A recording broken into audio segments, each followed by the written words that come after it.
কাঁচা আম শেষ হয়ে যাওয়ার আগে এই নতুন এবং লোভনীয় রেসিপিটি বাড়িতে একবার না বানিয়ে খেলে কিন্তু ভীষণ আফসোস করবেন। তাই দেরি না করে ঝটপট তৈরি করে ফেলুন। নমস্কার বন্ধুরা, সাথী কিচেনের নতুন রেসিপিতে আপনাদের সকলকে স্বাগত জানাই। আজকে রেসিপিতে বানিয়ে দেখাবো কাঁচা আমের অসম্ভব লোভনীয় অল্প সময়ে তৈরি দারুণ একটা নতুন রেসিপি, যা একবার খেলে বারবার খেতে চাইবেন এবং কাউকে খাওয়ালে বারবার রিকোয়েস্ট আসতেই থাকবে। তাহলে দেরি না করে ঝটপট রেসিপিটি দেখে নিন এবং ভালো লেগে থাকলে বরাবরের মতন একটি লাইক করবেন। প্রথমেই দেখুন এখানে নিয়ে নিয়েছি কাঁচা আম। প্রথমে কাঁচা আমগুলোকে ভালো করে ধুয়ে পরিষ্কার করে নিতে হবে। আম কাটার পরে কিংবা আম গ্রেট করার পরে কিন্তু আর আমগুলো ধোবেন না, তাহলে এই রেসিপি কিন্তু আপনারা বেশি দিন সংরক্ষণ করতে পারবেন না। তার আগে এটা নষ্ট হয়ে যাবে, তাই আমের গায়ে যাতে জল না থাকে সেটা কিন্তু খেয়াল রাখবেন। প্রথমে আমগুলোকে ধুয়ে নিতে হবে, তারপর একটা সুতির কাপড়ে আমগুলোকে একটু মুছে নিয়ে তারপরে একটা পিলার দিয়ে এর খোসাটাকে ছাড়িয়ে নিচ্ছি। প্রথমে আমের খোসাটাকে ভালো করে ছাড়িয়ে নিতে হবে। আমের খোসাটা যে বেশি পুরো করে ছাড়াবেন তা নয়, মোটামুটি একটু হালকা পাতলা করে ছাড়িয়ে নিলেই হবে। দেখুন খোসাটাকে ভালো করে ছাড়িয়ে নিয়েছি। এখন একটা গ্রেটার দিয়ে গ্রেট করে নেব। আর এখানে গ্রেট করে নেওয়ার জন্য এইরকম একটা বড় ফুটোওয়ালা গ্রেটার নিয়েছি, যাতে এই আমের ঝাড়িগুলো বেশ ভালোভাবে বোঝা যায়। এখানে কিন্তু একেবারে ছোট গ্রেটার নেবেন না, তাহলে আমের এই ঝাড়িগুলো একেবারে ছোট ছোট পাতলা হলে বেশি ঘেঁটে যাবে, খেতে ভালো লাগবে না। তাই এই রকম যাতে বড় বড় এই আমের ঝাড়িগুলো থাকে, তার জন্য একটা বড় ফুটোওয়ালা গ্রেটার দিয়ে এই রকম গ্রেট করে নেবেন।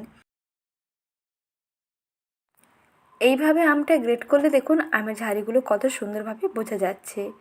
আর এই আচারের মধ্যে এই আমের ঝাড়িগুলো যখন মুখের মধ্যে পড়বে, খেতে দেখবেন আরও দারুণ লাগবে।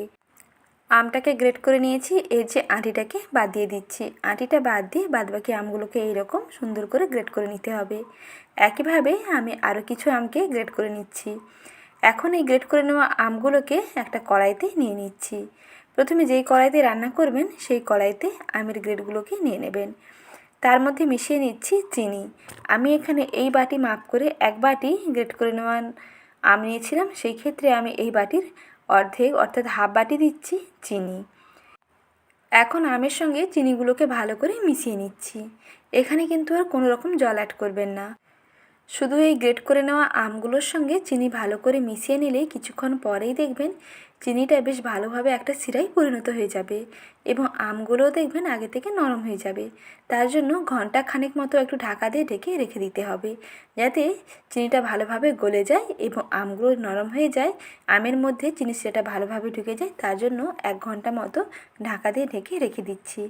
মাঝখানে একটু ঢাকনাটা সরিয়ে নিয়ে আবারও এপিঠ ওপিঠ নাড়িয়ে চাড়িয়ে আমগুলোকে একটু মাখিয়ে নিলাম। দেখুন চিনিটা বেশ ভালোভাবে গলে গেছে।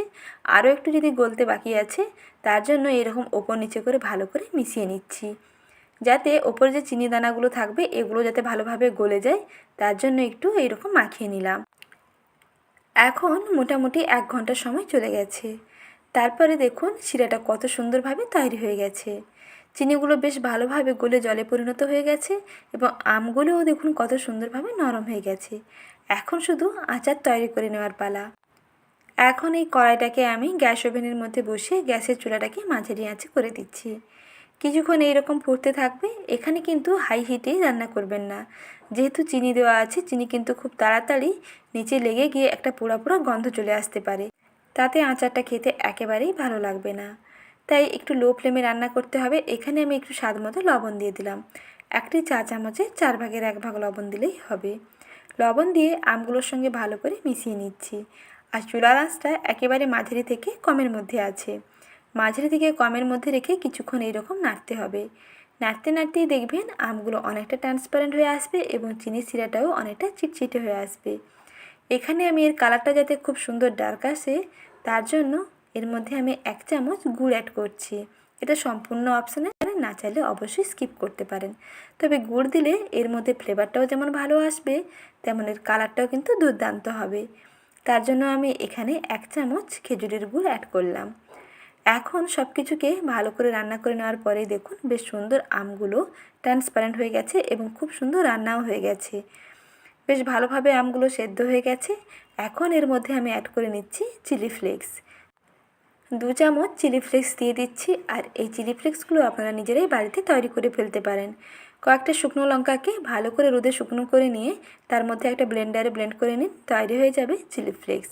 ব্লেন্ডারটাকে জাস্ট একবার ঘুরিয়ে দিলেই এইরকম চিলি ফ্লেক্স তৈরি করে নিতে পারবেন। আর এইরকম চিলি ফ্লেক্স আপনারা বাড়িতে তৈরি করে যখন আচার কিংবা কোনো রান্নার মধ্যে অ্যাড করবেন, তার স্বাদ দেখবেন আরও ভালো লাগবে। এখন সব কিছুকে ভালো করে মিশিয়ে নিয়েছি। আচার মোটামুটি কমপ্লিট। বেশ শুকনো শুকনো হয়ে গেছে, দেখুন চিনির শিরাটা একেবারে গায়ে মাখা মাখা হয়ে গেছে। আর কড়াই থেকে দেখুন মিশ্রণটা কত সুন্দরভাবে ছেড়ে চলে আসছে।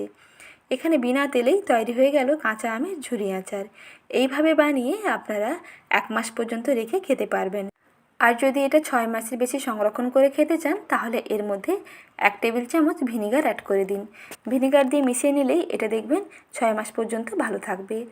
আর এটাকে আরও একটু স্পেশাল এবং লোভনীয় বানিয়ে নিতে এর মধ্যে আমি 1 চামচ আচারি মশলা অ্যাড করে নিলাম। আর এই আচারি মশলার রেসিপি আগে আমার আচারের রেসিপিগুলোতে দেওয়া আছে, চাইলে ওখান থেকে দেখে নিতে পারেন। আর এই রকম আচারি মশলা একবার বানিয়ে নিয়ে আপনি অনেকদিন পর্যন্ত স্টোর করেও রাখতে পারবেন। যখন কোনো রকম আচার কিংবা চাটনি বানাবেন, তার মধ্যে এই মশলাটা দিয়ে দেখবেন ভীষণ সেন্টটা দুর্দান্ত হয় আর টেস্টটাও দুর্দান্ত হয়। আজকে এই রেসিপি তৈরি হয়ে গেল কাঁচা আমের ঝুরি আচার, যা খেতে দুর্দান্ত লাগবে। এই আচার বানাতে 1 ফোঁটাও কিন্তু তেলের প্রয়োজন নেই। তেল ছাড়া কাঁচা আমের এই ঝুরি আচারের রেসিপি কেমন লাগলো কমেন্ট সেকশানে কিন্তু জানাবেন।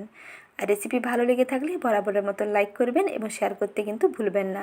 সঙ্গে চ্যানেলটিকে সাবস্ক্রাইব করে রাখবেন। ভালো থাকবেন, সুস্থ থাকবেন। ধন্যবাদ।